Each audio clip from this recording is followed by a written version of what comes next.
Welcome back to the channel, people. Welcome back to Barno. Hope you're doing well. It's a late Friday night. Hope you're ready to tune in for another football video. I thought we'll do something that a lot of people do. I don't normally do it myself though. But I do normally do it in the matchday vlogs that I go out and film, which is scoreline predictions. We have a full weekend of Premier League football coming up once again. Some brilliant fixtures over the weekend. A lot of difficult ones to actually call as well, with results, how they're actually going to turn out. But I thought, throw my predictions for the weekend kicks off as an absolute crackers. So I should keep it short and sweet. As always say, like the video as always, and if you are new to the channel of Barno and you enjoy your football, that's for sure, don't forget to click subscribe as well. My main goal this year, as I said in my previous video, I want to reach 1,000 subs by the end of the year.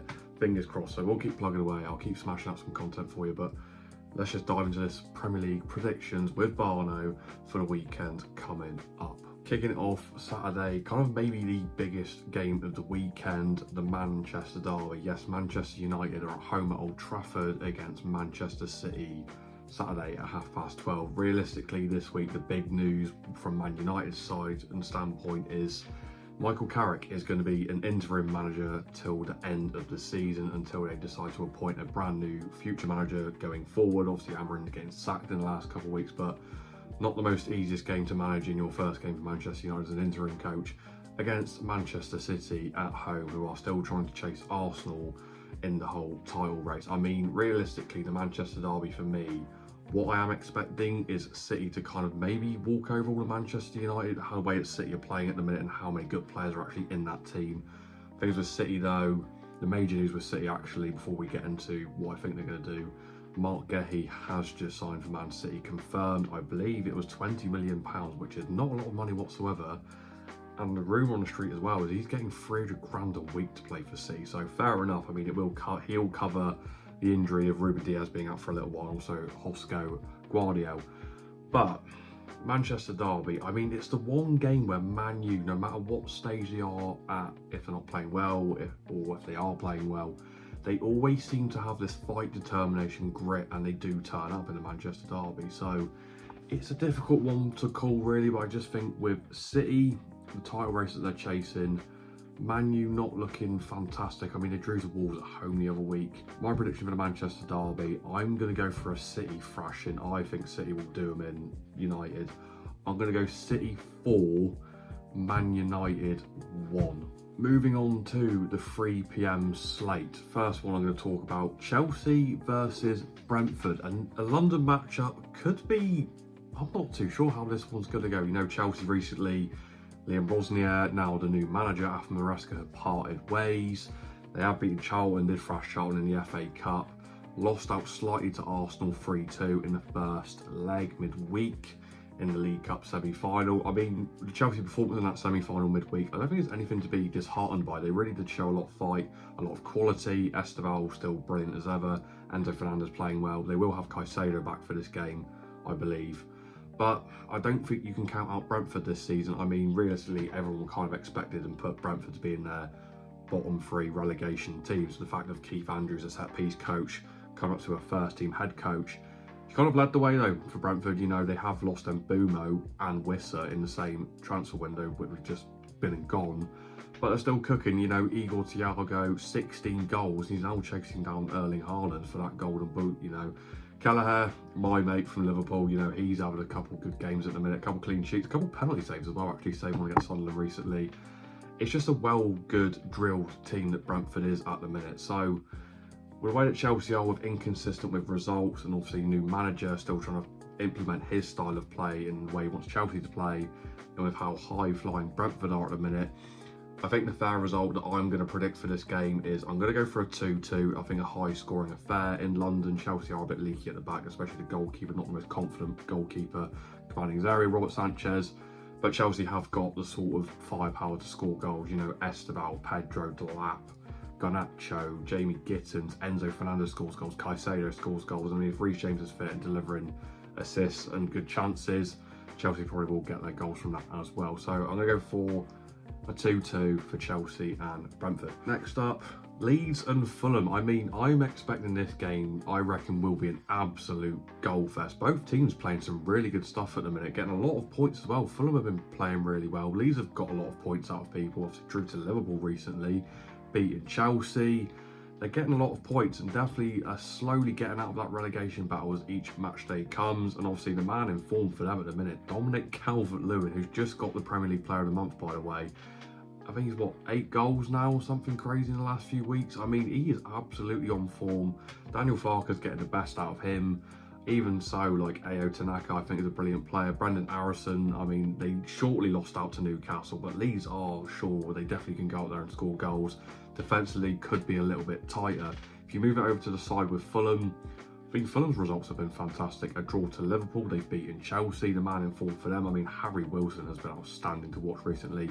Kevin Mercado, he's an absolute problem when he comes on the pitch, getting past all the fullbacks.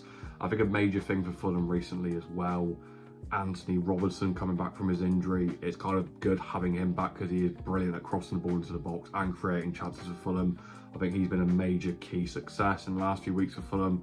I think for Fulham, Leeds-Fulham, sorry, I will go for a full-on goal fest, but I am going to predict Leeds will pinch the game 3-2, and I think it'll be a late winner from someone for Leeds to win the game. So I'm going to go 3-2 Leeds and Fulham. Next one, my team, Liverpool. We are at home this week to Burnley, who are sitting 19th at the minute. I mean, the script should go, Liverpool should win this game very comfortably, but after what I've seen Monday night, where Barnsley from League One gave us a bit of a troubling time and a bit of an awkward game in the FA Cup, I'm still a little bit unsure if we can actually dominate and actually beat Burnley very well. I mean, the reverse fixture, a last-minute penalty from Mo Salah to convert a 1-0 win, wasn't really ideal. Even though Burnley did play a low block for 90 minutes, I expect the same thing for them to do tomorrow. It'll be low block. Burnley will try and play counter-attack football, and if they can get any counter-attacks. I think for Liverpool, we've not been playing too fantastic at the minute. We are getting results, but we are unbeaten in most games, but the performances on the pitch are not really 10 out of 10 and what every Liverpool fan wants to see at the minute. And also the fact we have Marseille away next week in the Champions League. Obviously play the first team tomorrow, but kind of try and get the game killed off early as possible at home against Burnley. I think realistically, I think it'll be a 5-6-0 thrashing that certain people think it could be. I will go for more of a reasonable, I'll predict Liverpool just to win 2-0 tomorrow. I think Hugo coming back from his injury, I think he'll get a goal tomorrow. Florian Wirtz as well, he's been popping up with a little assist and goal here and there, so I think Wirtz will get on the score sheet as well. I'll have Liverpool to beat Burnley 2-0 in a mediocre win tomorrow at home, but just get the 3 points, Liverpool. Please, I beg, because we've just lost out on Mark Gahey and we fumbled Semenyo, so I won't get into that too much, but Liverpool 2, Burnley 0.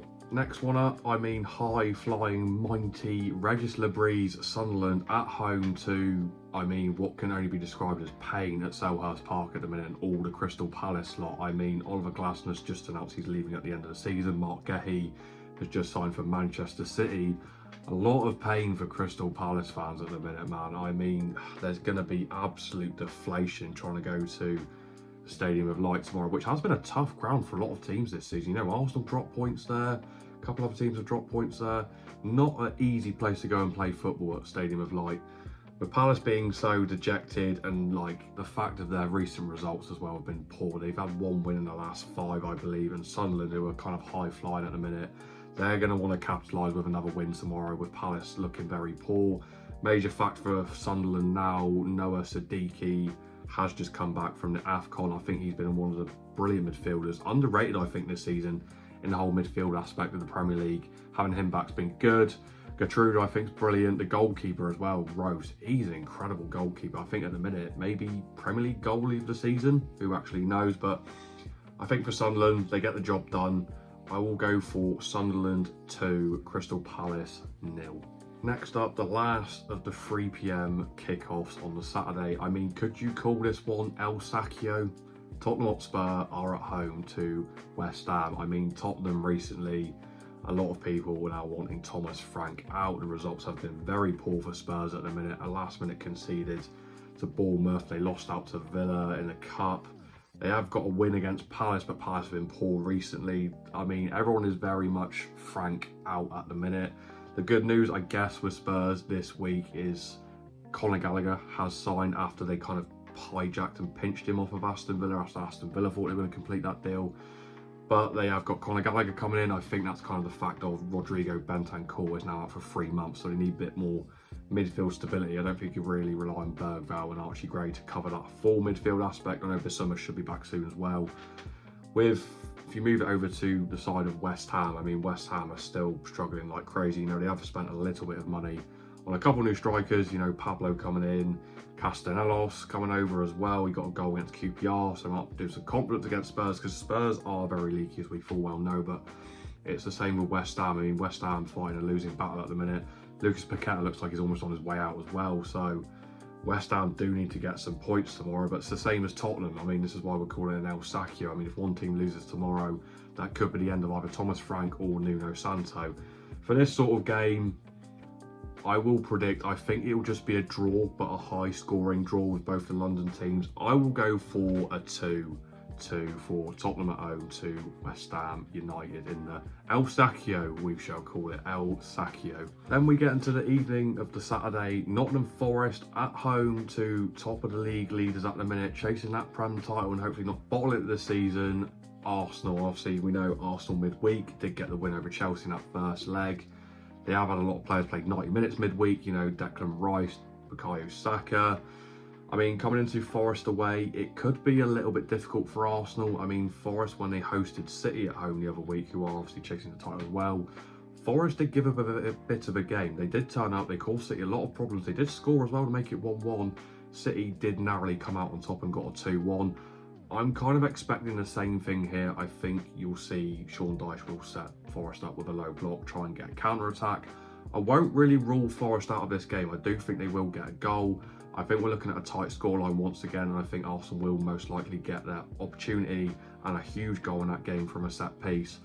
As much as everyone, a lot of football fans out there are kind of wanting Arsenal to drop points, because there's a lot of people that do dislike Arsenal at the minute, I do think, I am going to predict this, you know, I do think Arsenal do get the job done. It's going to be a tight scoreline. I think Arsenal will win 2-1 against Nottingham Forest away on the Saturday, 5:30. Then we get into the Sunday slate, the 2 o'clock game, Wolves at home to Newcastle. I think this fixture has got something in the bag, you know, for Wolves.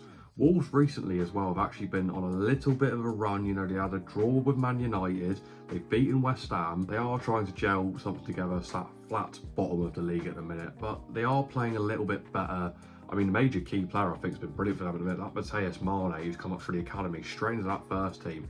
He's been fantastic to watch. What a signing of talent. I say a signing, it's almost like a new signing, but he's been a brilliant talent for them recently, scoring a great goal the other weekend. Thing is with Newcastle, obviously to be a little bit depleted in the week, obviously losing out 2-0 at home to City in that League Cup semi-final leg 1. They've got Europe again next week. Realistically, on paper, Newcastle should go out there and win that game, but with Wolves slowly picking up points here and there, putting a little run together, I think there's something in the water for Wolverhampton Wanderers tomorrow. I think my prediction for this game, I am going to go for Wolverhampton 1. I am think Newcastle 1. I'll go for a 1-1 draw between Wolves and Newcastle. I just think Wolves do pick up a point. Not the 3, I just think they will get 1 point on the Sunday game. Then to cap off the weekend, the Super Sunday, 4:30, mighty high-flying Unai Emery, Marco Bizot, high-flying Aston Villa. They are at home to Everton, who Everton have not been the most fantastic team at the minute. You know, results have been a bit up and down. The striker situation for them, you know, Tierno Barry struggling a lot. Beto's not been great. The rumour on the street is El Nesri's coming in on loan now. They don't really have a good centre-forward number 9. I mean, playing against high-flying Villa away, who obviously Villa have got balance Europe next week. I think for Everton, it will be a little bit too much for them. I mean, Aston Villa are playing really well. Morgan Rogers has been incredible. Absolutely incredible at the minute. Ollie Watkins, you know, everyone's saying he wasn't having a great season, not scoring goals. He's now back with a bang. He's been scoring a lot of goals recently. I think we will have a high-scoring game. I mean, Villa do tend to concede goals here and there. I believe Onana might miss out due to injury, and if they play Bogard in midfield, that's a little bit of an advantage for Everton, not disregarding Bogard whatsoever, but when they don't have Onana or they don't have Kamara, I think Villa do struggle a lot in that midfield, and they lose a lot of balance and a lot of duels, and it's a lot easier to break them through. But I think my prediction for Villa at Everton, I will go Aston Villa to beat Everton 3-1. Then we move it into the last game, Monday Night Football, because who don't love a bit of Monday Night Football? Mighty Brighton Seagulls at the Amex taking on Bournemouth, the Cherries. I mean, Bournemouth will be a little bit depleted, you know, Semenyo going over to City now at a couple games. He's already scored 2 goals already. He's high-flying start at City so far, but I still think he'll be part of that pack roulette where he'll just get benched eventually. It's a difficult one with Bournemouth and Brighton because both teams are very good at scoring goals. I don't know how to call this game. I don't think it will be a boring one. I think we're over an absolute cracking goal fest between Brighton and Bournemouth. You know, Matoma being now back for Brighton, he's been playing very well recently. Danny Welbeck, who's been absolutely incredible once again, scoring against United in the FA Cup. Brilliant goal the other week. But with Bournemouth, I just don't think you can rule them out. I mean, that Krupi Jr., the young French attacker, he's been incredible when he comes on. Even when he comes off the bench, he always scores, but he'll now... I think we'll see him become more of a star. I hope we see him more of a star because he's a brilliant talent to watch.